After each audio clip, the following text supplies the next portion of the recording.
Donald Trump falou ali por volta das 2 horas da manhã, aqui no horário americano, lembrando que aqui são 5 horas e 6 minutos deste instante, e falando a vários apoiadores, cercado pela família, né, por todos os filhos, pelo vice-presidente, disse que os Estados Unidos precisam de ajuda para se curar. E francamente eu acho que essa foi o maior movimento político de todo momento, nunca houve isso, de toda a história, nunca houve isso no nosso país. E agora vamos atingir um novo nível para ajudar o nosso país a se curar. O país precisa de ajuda, precisa muito de ajuda. Vamos consertar a nossa fronteira. Trump agradeceu ainda o apoio recebido nas urnas. Mas é uma vitória política e nosso país nunca viu nada disso antes. Então quero agradecer ao povo americano pela honra extraordinária de ser o presidente número 47 dos Estados Unidos e depois ser o número 45. E para você, cidadão, eu vou lutar. Eu vou lutar por você, por seu futuro, por todos os dias estarei lutando. Pois é, Trump é o presidente 47 e 45, ou ele é só o 45, hein? Porque ele foi o 45º presidente dos Estados Unidos, mas é uma pessoa só, né? E um corpo não ocupa 2 lugares ao mesmo tempo. O que vocês acham, gente? Estamos aqui, né? Não. Questões nada pertinentes, né? Não, acho que não, mas não é ao mesmo tempo, entendeu? Eu acho que 2 corpos não ocupam o mesmo lugar ao mesmo tempo, e aí a gente pode levantar a questão da eleição passada, né? Quando o Donald Trump disse que era presidente, quando na verdade as urnas colocaram Joe Biden. Mas agora, sei lá. Ele é o 45º, 47º e segundo ele também o 46º, né? Bom, vamos lá, o presidente... Agora, Omega, você estava falando do Bush, e aí alguns ouvintes escreveram para cá dizendo o Bush pai morreu em 2018. Sim. E acho que você falou em algum momento, tá bem velhinho, mas você se referia a ele? Não, né? Eu falei, para mostrar quanto tempo faz que aconteceu essa vitória de lavada sobre o Dukakis, eu falei que o George W.H. Bush, pai do George W. Bush, hoje um senhor, o George W. Bush hoje é um idoso. Isso. E o pai dele, que é obviamente mais idoso ainda, foi o protagonista eu acho que eu coloquei mal as palavras, mas eu estava me referindo ao W. Bush, ao W e não ao HW. Boa, isso aí. Seguimos? Ô Megali, muitos ouvintes também perguntando, mas afinal de contas, como ainda faltam 4 delegados, a gente está dando como uma vitória certa, e é verdade, de Donald Trump, mas a que horas a gente vai chegar a um resultado efetivamente oficial? Tem como saber? Sinceramente, não sei. Não, né? Aí depende da contagem, né? As contagens na Pensilvânia, por exemplo, estavam nos 93%, mas não dá para cravar, porque a diferença ainda é pequena. Não será tirada, tá? Mas ainda é uma diferença pequena. Então não dá para você dizer que o Trump ganhou ali. E quando chega num certo ponto nesses estados, a coisa se torna tão imprevisível, né? Você se lembra que a gente passou dias e dias olhando para a página oficial lá da contagem dos votos na Pensilvânia 4 anos atrás, no Arizona, na Geórgia, e o número não se mexia. E a gente ficava se perguntando, meu Deus do céu, por que eles não contam esses votos? E aí cada estado tem a sua particularidade e vai no seu tempo, né? É difícil dizer.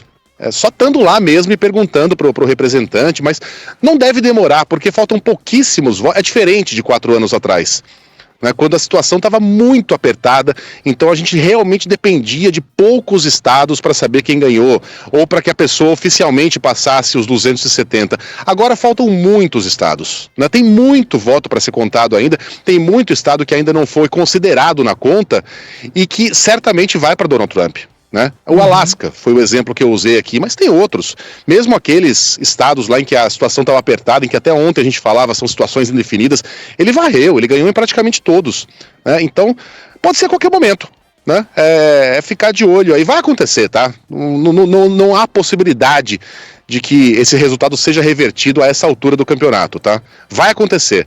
Agora, se vai acontecer daqui a 5 minutos ou daqui a 5 horas, Não dá para saber. Provavelmente nessa quarta-feira, né? Aliás, eu diria até mais, provavelmente ainda na manhã dessa quarta-feira, já que eu tô no winning streak aqui, né? Podemos seguir com o discurso? Trump também prometeu tornar os Estados Unidos o melhor país do mundo e voltou a falar no fechamento de fronteiras. A gente vai trabalhar muito para isso, para devolver isso aos Estados Unidos. Podemos fazer isso.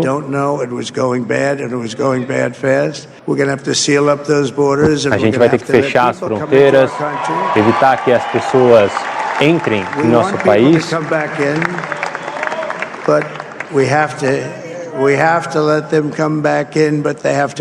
A gente quer que as pessoas possam entrar, mas a gente quer que elas entrem de maneira legal. Ele também falou em algo que os Estados Unidos precisam muito, aliás, não só os Estados Unidos, o mundo todo, união. É hora de colocar a divisão do passado dos últimos 4 anos atrás da gente. É hora de a gente unir o país. A gente tem que tentar,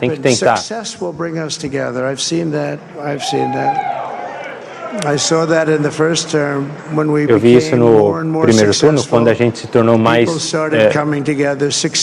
bem-sucedido. O sucesso vai nos tornar unidos.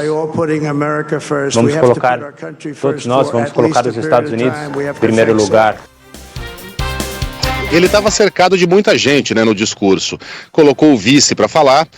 O vice apontou que estávamos diante do maior retorno político da história dos Estados Unidos, e de fato estamos mesmo, né? Não é todo dia que a gente vê um presidente que não conseguiu se reeleger ganhar uma segunda chance e voltar à Casa Branca. Aliás, não é todo dia, a gente nunca viu isso acontecer nos Estados Unidos.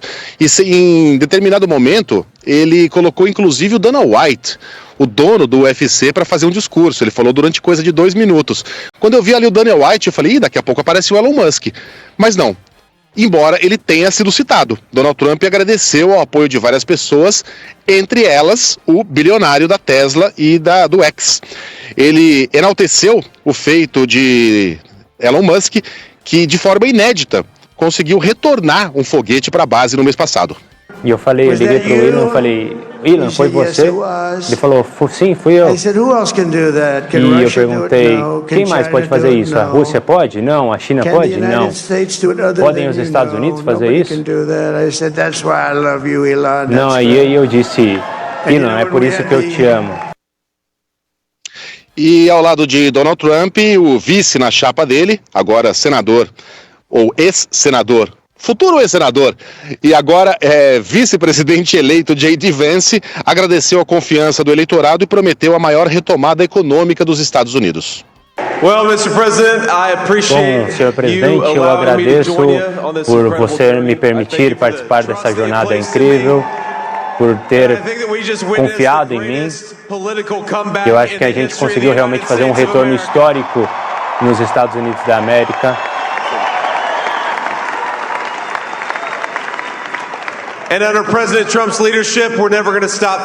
E a gente, com a liderança de Donald Trump, a gente nunca vai parar de lutar pelas suas crianças, pelos seus sonhos. É a maior retomada política da história dos Estados Unidos e vai também ser a maior retomada econômica dos Estados Unidos debaixo da liderança de Donald Trump.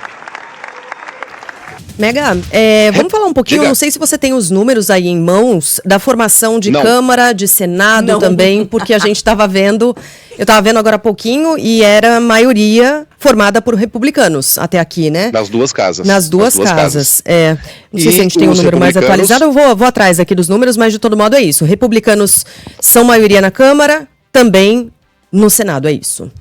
E republicano não dá para dizer que eles têm maioria na Suprema Corte, porque ministro da Suprema Corte é ministro, né?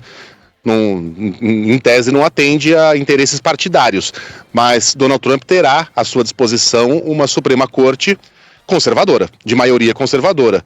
E caso aconteça a aposentadoria voluntária ou falecimento de alguém, ele pode indicar mais um juiz. Então ele tem uma situação muito confortável, Sheila, muito confortável mesmo para governar, como nunca ninguém teve. Maioria nas duas casas, maioria conservadora na Suprema Corte e uma vitória esmagadora, né? Porque uma vitória esmagadora de lavada é diferente de uma vitória bem apertada, né? é um selo ali de que realmente o país escolheu você. Então ele tem a faca e o queijo, ou, no caso americano, o pão e a salsicha na mão. Eita, Megali do céu. Oh, deixa eu tentar tirar essa frase do ar aqui. Cachorro quente, tá? O hambúrguer e o pão, pronto. Tá, melhor. O Ivan Luiz, Megali, ele tá perguntando o seguinte: o Trump, ele pode ter um terceiro mandato ou essa regra de reeleição só vale aqui no Brasil? Eu tava dizendo pra ele que não, um presidente dos Estados Unidos só pode se eleger 2 vezes, certo?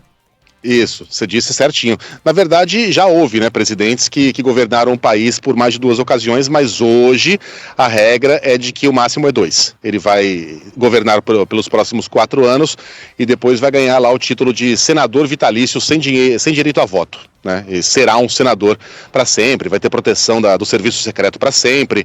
Enfim, tem lá suas prerrogativas que na verdade ele já tinha, né, como ex-presidente. Mas não, reeleger-se daqui a 4 anos não.